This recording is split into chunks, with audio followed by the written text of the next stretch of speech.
Welcome to another episode of Better Business, Better Life. I'm your host, Deborah Chantry-Taylor.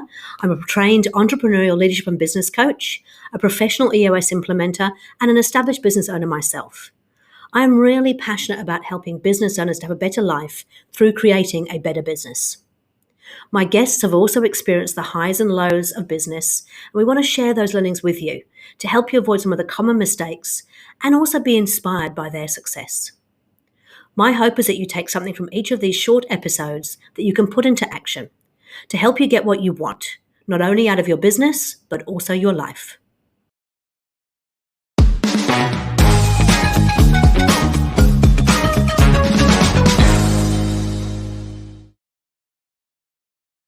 Welcome to another episode of Better Business, Better Life. I'm here today with a very good friend of mine, Grant Difford. And Grant is the owner and director of Waking Giants, which is an agency that helps businesses with, from what I read, strategy, leadership, all those things. Thank you for coming on board, Grant. Really appreciate it. Yeah. Nice to come to the Big Smoke. So we're just talking before the episode that you've actually moved out into rural life. And how's that going? It's good. It's nice. We, a little quiet spot to do our thing quietly. We're not ones for the limelight. So it's good for my family. It's a family decision. My daughter goes to an agricultural school. We're kind of going back to basics a bit. It's kind of the old Kiwi life, but so it's great. It's a way of getting away from the chaos that is business, to be honest. Yeah, fair enough. That sounds really good. Yeah. I'm actually a country girl myself, so I can really relate to you. I think I'm a country boy, but sometimes I like to come into, a bit of clean, the cow muck can be a little bit challenging sometimes. Fair enough, I understand. Hey, look, we are running this series to actually help entrepreneurs in terms of, how do they get a better business, but also a better life. And all of my people who are coming on board as guests, they have managed to achieve that. So it's about sharing how you got there. But before we get started, love to hear a little bit about, what is it that Waking Giants does? What is it that you do? And a professional and a personal success that you'd like to share with us as well. So Waking Giants, to me, it started as my skills. I was a graphic designer by trade, and Waking Giants, the concept was about getting the best out of people. But I fell into the trap of creating a business doing what I knew to make money. Right. Typical E-myth. But as the years went on, I found leaning more towards the leadership and the impact of what we do, and this imposter syndrome and our ability to do things way beyond what we think. So we sort of steered the business down that. So Waking Giants is the concept of everyone has it in them. I have a passion for trying to work out what that is and enabling them to do it. And we particularly focus now on leaders because I think the world needs really good business. I think good business makes the world better. Yep. I think some of our governments and some of the nonsense around that doesn't. So that's my passion and that's sort of my mission with the business. And we do that through, quality strategy, messaging and all those things. So we're trying to make literally better business, more, not just ethical, but leaders having and owning and building businesses that are more meaningful. So it's not necessarily saving the planet, but it's having, choosing to have 3 people in your business because they're great people rather than your goal to have a 20-person business. Yeah. All of these, what I believe are BS myths around what good business looks like. Mm-hmm. And I've learned that the hard way. I've played into some of these egotistical nonsenses over the years and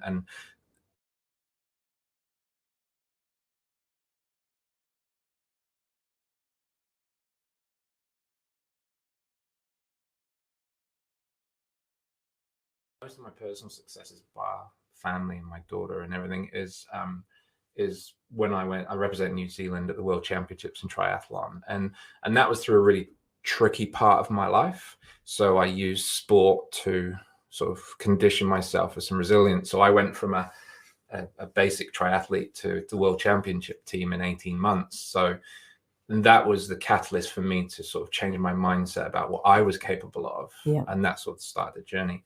And then for the business, we're 10, I think this month or next month. I think that's a miracle. That's awesome. And I'm not a natural business person. I was never around businesses. None of my family had business. So I'm an outlier in my own family. Mm-hmm. So we're coming up to 10 years is nothing short of a miracle. So, and I love it more than the day I started. Okay. And it's been tough. So that's a success in my mind, really, because Absolutely. how many Yeah. businesses fail? Well, within the first 5 years, is that like 90% or something ridiculous, isn't it? And I think and I do love it more than ever. Yep. And because I'm really clear on why I'm in business, you know, our whole family income is from this one business. So I have a lot of responsibility as a father and as a human, and got that old male, you know, protective Yes. of my family. Yep. So, you know, for it to be more purposeful, for it to be more meaningful, sort of bridges the gap between it being a business and making money and what I do for my family. Mm-hmm. And that's the driver. So in business, it's really being in a place 10 years on that I actually really care about. Yeah. And what the next, you know, 20 years looks like, or however long I decide to keep playing this funny game we call business. It is a bit of a game, isn't it? Yeah. Hey, you were just showing me before that obviously 2020 was a tough year for other people, but in actual fact, it had some highs and some lows for you. Yeah. Would you mind sharing some of that with the listeners? Yeah. So at the end of 2019, I realized that the path we were on needed an injection of pace, or it needed something to change. And we had a situation, and I made some fairly bold strategic decisions for the business, and I knew it was going to cause some problems. Yeah. I didn't realize how big, and we had a dynamic of a team where the team wasn't fully made up of the people I needed around me, let's put it that way. And that ended up in some really tricky situation with an employee, which ended up in a legal fight. And ultimately, I came off worse, as often we do in these employment situations. Yeah. Now, I looked back on it, and we had that going into lockdown, and that cost a lot of money. So we went into lockdown just bleeding money. But what was amazing is once we dealt with that situation, there was two lessons for me. I didn't remain resentful, which I think was really, really important, because, you know, I find a lot of people can be resentful of people who leave their business or whatever, and they don't respect the lesson. Mm-hmm. And the other thing was, I realized how brilliant the people that were around me were. And what we actually did is we came closer, and we became more connected. You'd have to ask them, but I believe we did. Yeah. And then as we went into lockdown, you know, our lease was up on our office, and it was like this strange rebirth through the pain, and it hurt our family financially significantly. We were in, you know, real trouble. Yeah. But it took me a bit of time, and I've got a bit of land, and I used to walk the dogs every day, did this lap. And, you know, there were times I was sat on this bank looking into the valley. It's a privileged life we lead, and I just wanted to cry. I wanted to give up. But after a few days of doing that and dwelling on it and trying to work it out, I think one day I came back in. It sounds such a cliche, but I came back in, and I was like, right, now time to start taking action. Yeah. Spoke to the banks, spoke to my team. And we just agreed that we were going to go through this together. Mm-hmm. And I said I had most of the answers, but not all of them. I didn't know what the future looked like. We didn't lose any of our team. They all got fully paid. I just wanted to show them how much I wanted them to be part of the vision. And then we just got on with it. Yeah. And it took us 6-7 months to secure the ship financially. Yeah. But I just didn't give up. So my wife had only worked in the business part-time. She said, right, I'll jump in and help more. My daughter was wonderful. She sort of understands, Daddy, we run a business. Yep. And how old is she now? She's coming up 8. Okay. So we included her on meetings. She would ask about clients. So we made it normal at home, obviously working at home. So we made business normal to her. Mm-hmm. And I'd answer her questions. So that was really cool. And then I was so lucky, we kind of tripled down on our vision. Like, we went harder, and it wasn't about succeeding. We just decided to thrive. And I was lucky. I spent a lot of time with clients on the phone, and we developed those relationships, and we ended up coming out of it a lot better, but a lot more focused. It was like the pain to get through to the ease. Yeah. And that's how I use triathlon and my racing, is sometimes you have to go through a lot of pain to make it easier. Yes. And so to me, there was a lot of lessons. I had some good people around me when things got really hard. I had clients who we were having conversations about money, staff, suicide, everything, and that, and we then became in this position with the people around us that we were in a trust. We were in that circle of trusted advisor, and that was really powerful, because that was what I always was striving for, to become more important in the conversation. And so we and then amazingly, we worked through the year. We took on some more opportunity. We took some more risk, and we sort of started to thrive. And then we entered Christmas as the most relaxed Christmas I've had in years. Fantastic. But we were very intentional. Like, we had a plan, we reviewed the plan, we put in a lot of process, and we found a new office. So we'd got rid of this baggage that we had, because one of our values is ditch the baggage. Yes. It's our third one, and that was important for all of us, because a lot of us felt very hurt by this situation. But part of my role was to not be hurt and rationalize and grow. And then that sort of formed the new basis of our business for really the future. And I know you've got really strong values in your business, because obviously through EO Together, I saw you bringing that together, really bringing it to life. Would you mind sharing those with us, and what you do to bring those values to life in the team? Yeah, so I've always had them, but early in my business was transactional. And to me, so we've got 3. We used to have 7, but we got them right down to 3. And something that really brought them to life, I went to see Brené Brown in Sydney a few years back with my business partner. And she, if anyone ever gets the chance one day to go and see her live, she's amazing. She really is the most human, authentic leadership coach in the world. She is just amazing. And she talked about values being operationalized. And it sounds like operationalized is not the word for it, but I was like, how do we bring them to life? So our number one value is make it happen. So really, less talk, do. And that's where we balance the strategic work. It's like, great, we've got a plan, but let's see it work. So we have a culture of making it happen. So we reverse engineer that and say, well, how do I make that happen? Do we have clarity of communication? Do we have the tools? Do we have, what makes it happen? And then, so it's an easy value to live. So if people don't meet the criteria, meet the deadline, or meet the outcome, we can reverse engineer what the problem was. And it's never about the person, it's about process. Second one is grow together. So that's us as a team and us with our clients or our community or whatever.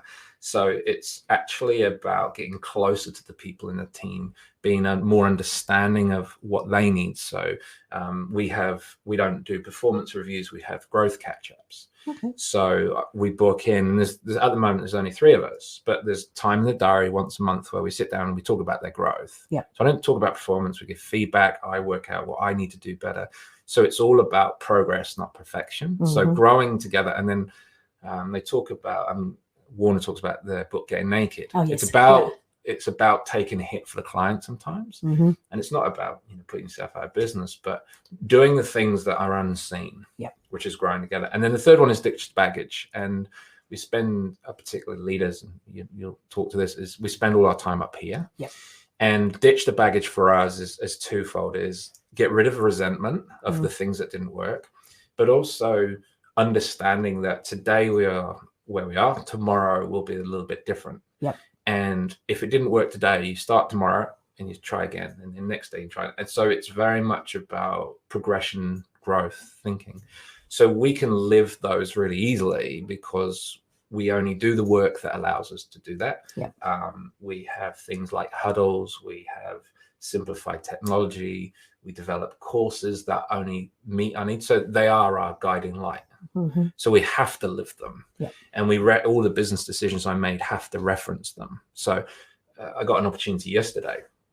So rather than just saying yes, I'm now dwelling on how does it fit with our plan and how does it fit with our 3 values. And I will ask the team, I'm not sure where I'm at. What do you think we should do? And if they say no, that's it. That's the decision. So we have a formula for how we operate. And 2 of us in our early 40s, and then Nat's in her early mid-20s. So we've got 2 perspectives on life, but we have an equal voice. And we're working out how that equal voice happens. So it's ultimately, sometimes I have to make the decision, But we're getting to that point now where I don't even have to ask people to make a decision in a certain way. They know what the formula is to make the decision, and also allow them to fail and allow them to experiment. So, and then we accept the failure, and then we go, well, what do we learn from what do we learn from? Yeah.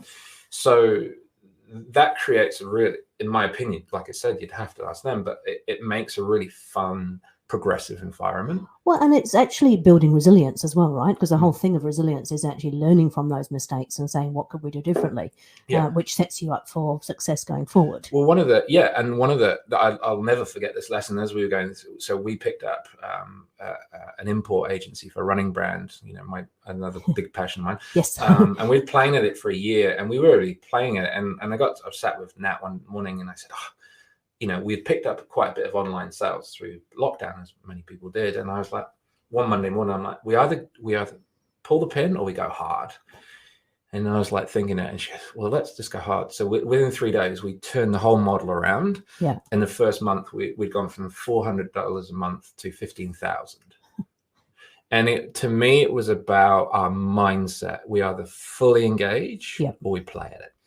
And that grew 600% in the first 2-3 months. And now it's, we're looking at expanding that. So that whole business is for my guys to experiment on. So experiment on digital, on strategy, on activation, on customer service. So we put projects into our business that are real, that they can play with. So they affect the profit, they affect the budgets, they affect everything. So we do live learning.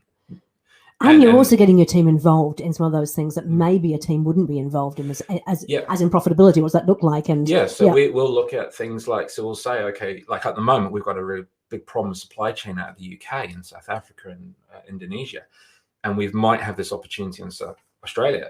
Now, as much as I want to take it on, it will 200x the business. We can't get product. So the current model that we have won't work there because we haven't got product.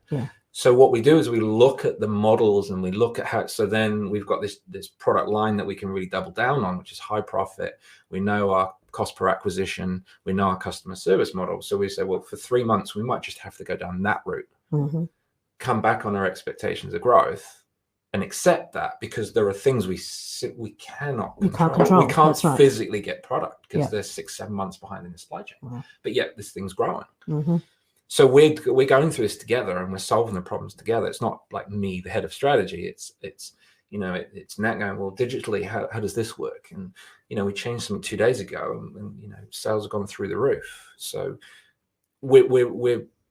it comes back to that. I'll speak from experience, the whole EO model of, we don't recommend things we haven't tried.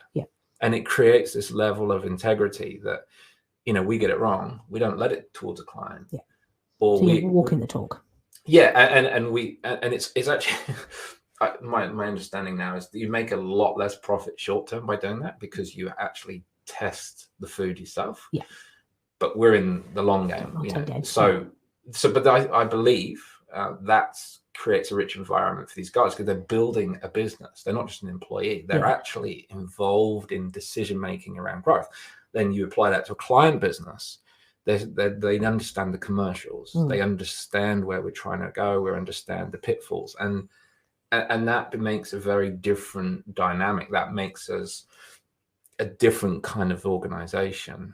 I read a book many years ago called Maverick by Ricardo Semler, and he was all about opening up his books on everything to everybody in the organization. And a lot of business owners would go, you can't do that. We should be keeping things to ourselves. I personally don't believe that at all. I think it's very important that, as you said, it's like if I asked my husband what the cost of milk was, he couldn't tell you because no. And so then you can't blame somebody and sort of say, well, how come we don't know the price of milk if they haven't been told or been involved in the process of buying the milk? And we have that. So my guys, the only thing we don't share, because I just think it's courtesy, is salaries. Everything else I'll tell them. If we're profitable, I'll tell them what cash flow's like. I tell them, like last year I had to say no salary rise. I said, I don't have the money. Amy and I aren't even paying ourselves half the time. And I just open with them. And because what I realized is that they're not, if you have the right people around you, they're not judging you for being a successful business person, because success is relative. I own my own home. I've got lots of things that people don't have. So I'm already my success, I'm happy. Yeah. So being honest with them, there's going to be, there's two camps. There's going to be those who get scared and go, oh God, there's no money in the account, therefore we can't survive. It's like, yeah, but I live with that and I make that choice. It's kind of sometimes half the fun of it, because you have to make it work. Yeah. And I'm lucky, the guys in my business and my wife works in the business, is we have an open conversation. They're not judging me. We're not judging each other. We're going, well, we're in this together. It's difficult sometimes. And, it was last year when all this was going on, we ended up losing a chunk of money, and a couple of guys found it upsetting that basically Amy and I weren't paying ourselves. Yeah. And then this was happening. And I was like, but unfortunately, that is the reality. Like you said earlier, business is sometimes you go without. Yeah. As a business owner, As a business owner, you go out. But then I promised the guys, I said, you will get those pay rises as soon as we can. Yeah. And I did. I delivered within 6 months because I'd made that promise. And I can't speak on behalf of your guys either, but I do follow them on LinkedIn, and I see them commenting, and I can tell that you have a team. Well, it's part of their performance review. Excellent. Nice comment on stuff, yeah. No, but you can see they're really passionate about what they do. They love what they're doing, and you can see you're a very close-knit team, which is great. Now, you made a comment in your intro that you provided me with that, you'd much rather have 3 really good people than have the ego of 20 people. Can you explain a little bit more what you mean by that? Yeah, it popped up. So obviously we met a long time ago, and I fell into the trap of because I was naive. I didn't know business at all, nothing. I fell into the trap that I believed a big business, a successful business, was more people. And you don't see it so much anymore, but sometimes you go, oh, we're at 100 staff, we're at 200 staff, we're at blah, blah, blah, or we're capital raising, blah, blah, blah. That doesn't really appeal to me because it doesn't mean you're making any money. No, I agree. And so over the years, we've had lots of stuff. We've had lots of wonderful people, and we've had some people that just didn't align, let's say. Yeah. And for the longest time, I thought growth was about the amount of people you had and the amount of work you did. Whereas actually, we've got less people. They're on the right seat, on the right bus. Yep. We like each other. We care about each other. We like to hang out. We like to do the work we do. We do the work we want to do. Yep. And to me, then I'm going, well, hold on. The world now is, especially after last year, do we need 100 people to create an X dollar business or whatever the outcome is? Or do we need to have a group of people that are fully engaged in solving things? So now we look at outsourcing, or we look at technology, and then, the guys can say, look, they know when we're going to need a human being. And, a lot of the early days, we struggled to pay the bills because we were just paying salaries. Yeah. And the model didn't work for me. We don't need a lot of people. We need really good people. So if we do have 20 people, every single one of them has to be there for a very particular reason. It's not the ego of I've got a 100-person business, and people do it, and it's all BS. And so that I've realized that's really important for me. So now that if we're busy, I look at why we're busy. I look at what that means. I look at what's scalable, what's not. So I guess it's maturing. Still pretty childish, but I think aren't we all? But I think I was following the business for dummies model. More people equals more profit. Not necessarily more people equals more cost. And if you then don't have the right people, there's real cost, and then culture. So and salaries are often the largest part of any business, which means nearly all the time. So if you go into a rough patch like we did last year, that can be the end of you if you haven't got the right people doing the right things. And I don't think you have. I mean, this comes back to what I was saying: writing your own rules. We don't. There's kids on YouTube making millions. Whether it's a good or bad thing, who cares? I've met businesses here. There's 2 or 3 people, and they're running $20 million businesses. It doesn't matter how you do it. My key message is make sure you're doing it for the right reasons. Like, that's the thing. And I don't think enough people are. One of my friends who specialized in small business, and he knows the data inside out. He's quite brilliant. I won't mention him. I think you probably know who he is. But he one day said about how do we stop failure rate of business in New Zealand? And I said, well, I've got an idea. Let's stop people having businesses. Well, it's very simple, because at the moment we glamorize owning a business, but our failure rate is so high. So why don't we help these aspirational people say, well, you could be aspirational and brilliant within a business, But why we're trying to solve a failure rate. Why don't we actually lift the businesses that we have with great people?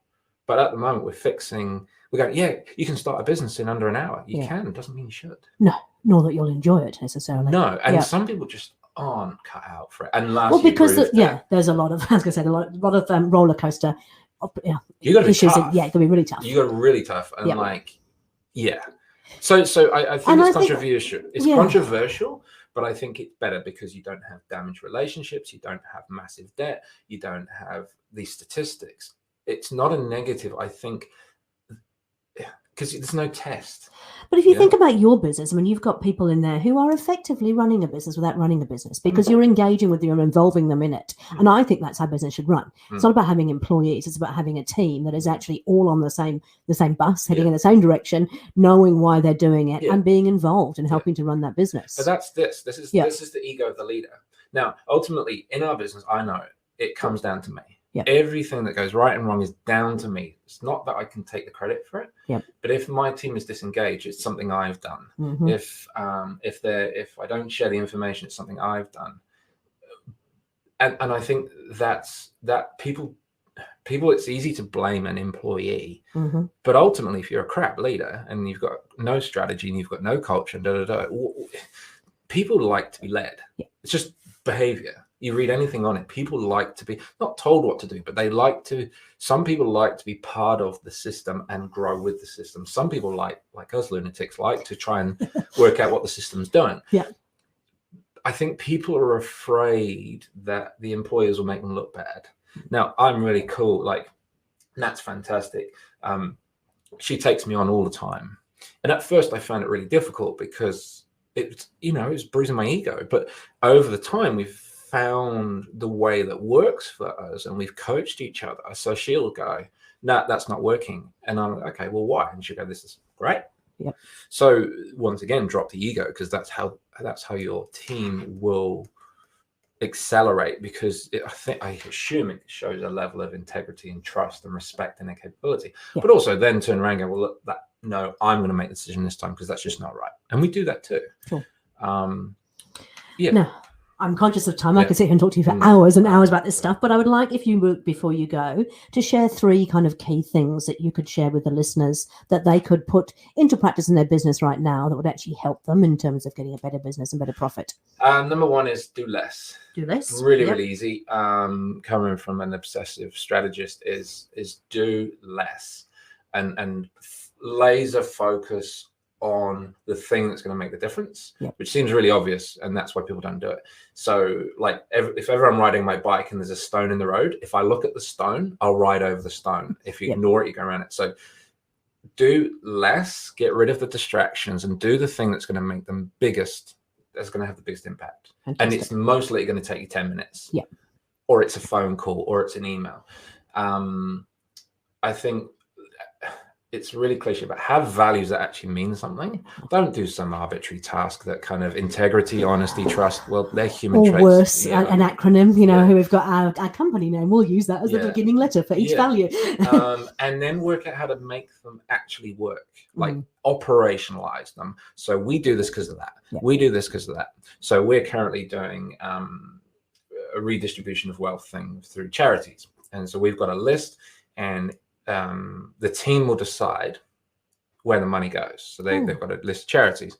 The only rule is that the highest percentage possible has to go to the actual cause, not administration. So we're growing together. We're making a difference. We're making it happen. We're actually making change. And, so it's operationalize your values. And I think 3 is the sweet spot. And also conversationalize them. So make it happen. What does it mean? Well, make it happen. Ditch the baggage. Know what that means, and grow together. We know what it means. And I think 3 is the magic number. It's my favorite. Well, it is because it's actually from a human brain point of view. It's about the most we can remember. And I always use the analogy, send your partner off to the supermarket and ask for 1 or 2 or 3 things. They'll probably come back with them. Give them more than 3 without a list. They'll come back with everything else but those 3 things. So, and then number 3, this is a very recent discussion I had yesterday and a post I did yesterday. Is we had a growth through on the team, and I said, all I want you to do this year is just be that much braver. they looked at me and I said, I want you to be brave. I want you to test things. I want you to push, because I feel the first 9.8 months of my 9 years, 8 months of my business, I just wasn't brave enough. And I think sometimes you've got to be brave just to move that needle, just to really leapfrog. And like my business partner said, 5% is not growth. Yep. No, that's business as usual. So be really brave, pick up the phone, go on a podcast, ask for the business. What's someone going to say? I mean, I did something this week. I asked and I thought it was a 98% no from a really influential source. It came back and said, no problem. Yep. That's bravery to me, because then... Well, people don't ask often. Yeah. Or they don't do. Yeah. They don't do. Like I said to you last year, me and a mate, I said to a mate of mine, he's just started running. I said, do you want to do an ultra marathon? He goes, yeah. He said, what is that? And I explained. And then it was only when we got further down, we were about a couple of weeks out, ago, we're actually doing the toughest ultra marathon in New Zealand, in the mountains. What is wrong with us? And it was life-changing. Like, we did the work, we got into it, we suffered, but now we're ultra marathon runners. Yay. So, but I think last year, the great thing about last year was it forced people to move 20%, not 1 or 2.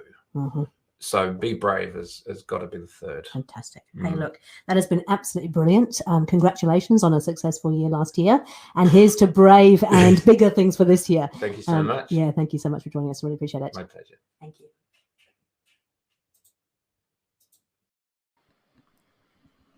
Thanks again for joining us on Better Business, Better Life with me, your host, Deborah Chantry-Taylor. If you enjoyed what you heard, then please subscribe to this podcast and let us help you to get what you want out of business and life. Each week, we will release a new 20-minute episode, which will give you 3 takeouts to put into action immediately on one of the 6 key areas that can take your business from good to great. These short podcasts are designed to be listened to in their entirety on the way to or from work or in your lunch break. The podcast is supported by free resources, templates, and useful tools, which you can find at deborahchantrytaylor.com.